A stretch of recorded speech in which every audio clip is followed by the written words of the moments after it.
What truly shocked the Germans about American soldiers.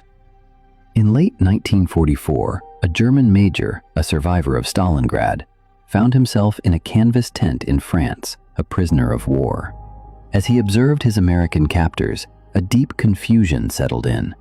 The American guards were relaxed, almost casual, endlessly sipping coffee.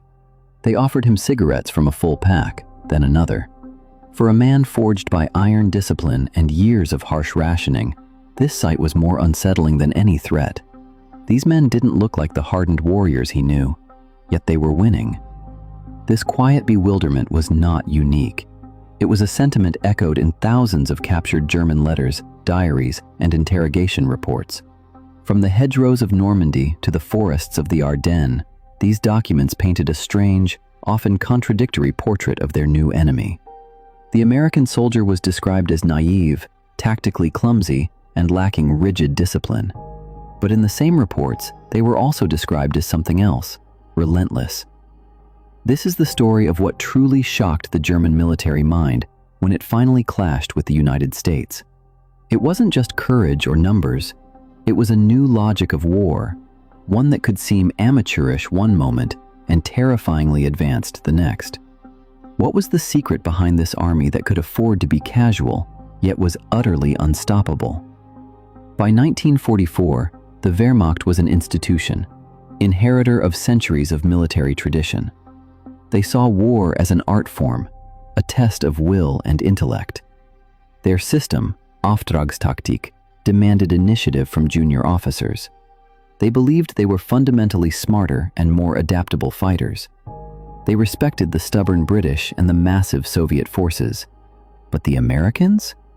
They were a puzzle. German intelligence, filtered through ideology, dismissed America as a decadent society, its army a fragile imitation. They expected road-bound, tactically naive soldiers prone to panic. They were prepared to counter what they assumed was a nation of shopkeepers. The first cracks in that certainty appeared in Normandy. Imagine a veteran German machine gun team, perfectly positioned. An American patrol appears, confidently, walking into the sector. The machine gun opens fire, and the Americans are immediately pinned. The German crew expects a standard tactical counter-move. Instead, the Americans stop, crawl back, and safely disengage. An unsettling silence falls. Then, a sudden immense roar as a tidal wave of artillery descends. A barrage so overwhelming and mathematically precise completely neutralizes the defensive position. Their tactical brilliance was met not with a clever counter-tactic, but with an industrial equation. The American response was not to outthink the defense, but to dismantle it entirely. This wasn't combat as they knew it. This was an industrial clearing operation.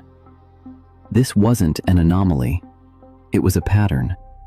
German anti-tank gunners would neutralize an M4 Sherman, but minutes later, 2 more would appear, or 3, or 5. One German commander reported neutralizing 6 Shermans in an afternoon, only for the American company to still have a dozen more ready for the objective. Even more baffling was the American attitude toward their equipment.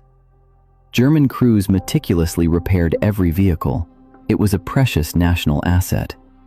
They watched in disbelief as Americans bypassed Shermans with mechanical damage, confident a brand new replacement was already on the way. At first, Germans called it wastefulness, but a deeper interpretation emerged. It wasn't wastefulness, it was confidence. A confidence born of an industrial capacity so vast that a main battle tank could be treated as a readily replaceable item. They weren't fighting an army, they were fighting a factory. The Germans prized aggressive infantry maneuvers. The solution to a tactical challenge was always to close with the enemy, outthink and outfight him. The Americans operated differently. An American platoon meeting resistance would halt, secure their positions, and stop advancing. German commanders initially saw this as a lack of resolve. But then, the radio operator got to work. The challenge of a single defensive nest would be solved from a distance with mathematical coldness. M10 tank destroyers, divisional artillery, or flights of P-47 Thunderbolts would arrive, systematically neutralizing the position. The Americans weren't looking for close combat. They were changing the rules of engagement.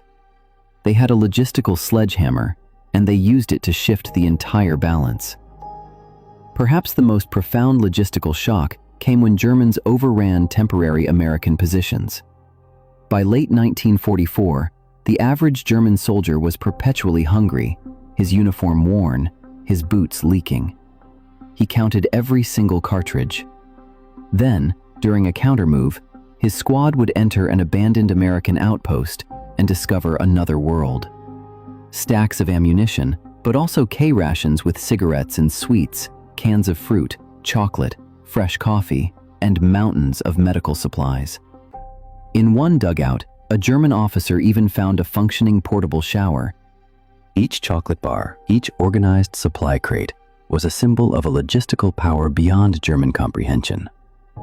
Their high command struggled to get hundreds of tons of fuel to an entire panzer army, while the Allies ran the Red Ball Express, delivering 12,500 tons of supplies to the front every single day. German intelligence initially refused to believe these figures. How could an army operate with such high consumption? To the hungry German soldier holding a box of American rations, the answer was clear. This enemy was not running out of resources. An army free from logistical anxiety could focus all its energy on one definitive goal: winning the campaign. In prisoner of war camps, German officers studied their captors. American guards slouched, relaxed, and called sergeants by their first names, a shocking lack of rigid protocol to the Germans. But the observations grew more nuanced.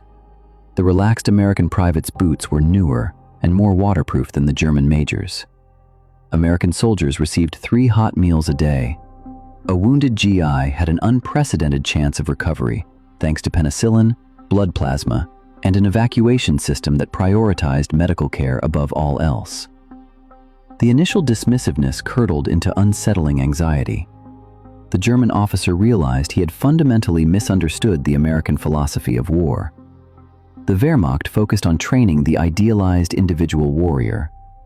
The American system, with ruthless industrial efficiency, sustained the ordinary man. It focused on keeping him fed, supplied, healed, and functional. It treated the soldier not as an expendable combatant, but as a highly valued asset. The goal wasn't to maintain a fierce appearance, but to ensure operational endurance. They weren't just fighting the personnel in front of them, they were fighting the entire global network that put them there and sustained them.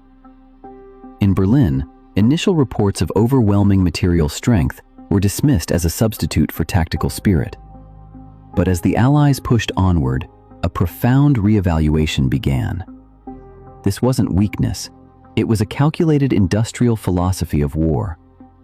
Americans weren't mismanaging resources, they were investing supply tonnage to safeguard their personnel.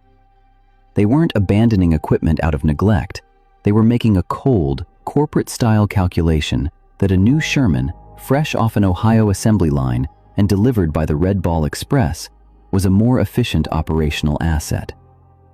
The U.S. was managing the theater of war the way a corporation runs a flagship factory. Maximum output with absolute efficiency. And the most defining fact, the primary resource to be preserved at all costs was not steel, not fuel, not even a tank. It was the life of the individual American soldier. They were willing to deploy an infinite amount of material to protect their personnel. In the winter of 1944, this American doctrine faced its ultimate test in the Ardennes forest. Hitler's last great offensive, a masterpiece of surprise tactics, pushed deep into Allied lines. For a few critical days, it seemed the old doctrine of rapid movement might triumph. But the American response was a logistical miracle. Patton's Third Army pivoted 90 degrees and executed a massive march through ice and snow. In Bastogne, the surrounded 101st Airborne was sustained by an endless aerial convoy of C-47 transport planes, dropping everything from essential equipment to medical supplies. They were surrounded, yet managed with the efficiency of a rear depot. Then, the winter skies cleared. The tactical aircraft returned, appearing in massive numbers. Hundreds, then thousands of P-47s and P-51s dominated the airspace over the German armored columns, which were now stationary on the roads. The offensive didn't break in a classic tank duel. It simply ran out of operational momentum. Elite divisions ran completely out of fuel miles from their objectives. Their crews had no choice but to leave their state-of-the-art vehicles behind, starved of the one resource their opponents possessed in infinite supply. The German War of Movement had been answered by the American War of Production. By spring 1945, the confusion hardened into clarity. The puzzle was solved. They had spent their lives training to defeat a traditional army, mastering a doctrine passed down through generations. But they realized they had not been fighting just an army. They had been fighting a modern industrial system that had taken military form. Their tactical maneuvers often remained precise, but they were simply outproduced, outsupplied, and ultimately outsustained. The true source of American power was not the individual GI with his casual posture. It was the invisible, continent-spanning network behind him. The factory in Detroit that built the transport truck, the shipyard in California that launched the supply vessel, the laboratory in New Jersey that produced the life-saving medicine. The ultimate German realization was the mathematical certainty that if their defense successfully held a position against one unit, the system had already trained, equipped, and transported 10 more just like them to maintain the momentum. They had encountered an opponent who had mastered the art of making material resources adaptable and human forces sustainable. The traditional military mind had met its match. It was not a rival general or a superior soldier. It was a system.